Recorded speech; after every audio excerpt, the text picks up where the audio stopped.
பிடிங்க போங்க. எங்கே இருக்கு?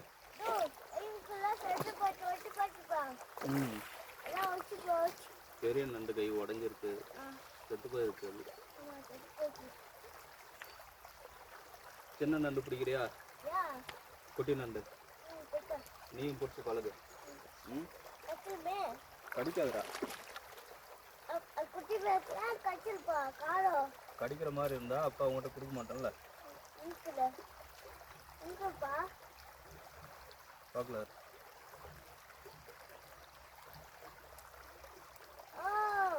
இதோ உன் சைஸுக்கு ஏற்ற மாதிரி குட்டி நண்டு. சாப்பிட மாட்டா. இதெல்லாம் சாப்பிடக்கூடாது, இது இன்னும் வளரணும்.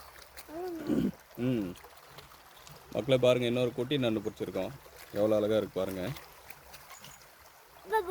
கொடுக்கு வந்து இங்கே மறைச்சி வச்சிருக்கு பாருங்கள், மடக்கி வச்சிருக்கா. ஆக்சுவலாக குட்டி நண்டு வந்து தண்ணிக்குள்ளே நல்லாவே ஓடும். இதுதான் பிடிக்க முடியாது. பெரிய நண்டுனா கூட பிடிச்சிடலாம் ஈஸியாக. இது வந்து பிடிக்கிறது கஷ்டம், ஏன்னா ஓடிடும். பாருங்கள் கையை கடிக்குது பாருங்கள். கடிக்குமா? அது கடிக்கிறதுக்கு ட்ரை பண்ணோம், ஆனால் அதால் கடிக்க முடியாது, சின்னது இல்லை. இது வந்து பாப்பா, குட்டி பாப்பா, இதால் கடிக்க முடியாது நம்மளை. ஆமாம் ஓடுக்கு பாரு. ஓடிச்சு. ஏய் நில்லு நில்லு நில்லு, தண்ணியில் விட்டுறோம் வா. மக்களை கீழே குதிச்சதில் இதோட ஒரு கொடுக்கு வந்து உடஞ்சிருச்சு. ஆமாம் கடிக்குது. இப்போ பாருங்கள் என்ன வேலை பண்ணுது பாருங்கள். இது வந்து நண்டு கடித்தாலுமே நமக்கு அந்த அளவுக்கு எஃபெக்ட் இருக்காது, வலிக்காது. இது அப்படியே தண்ணியில் விடும்போது அது தன்னால் நம்மளை விட்டு அது ஓடிடும்.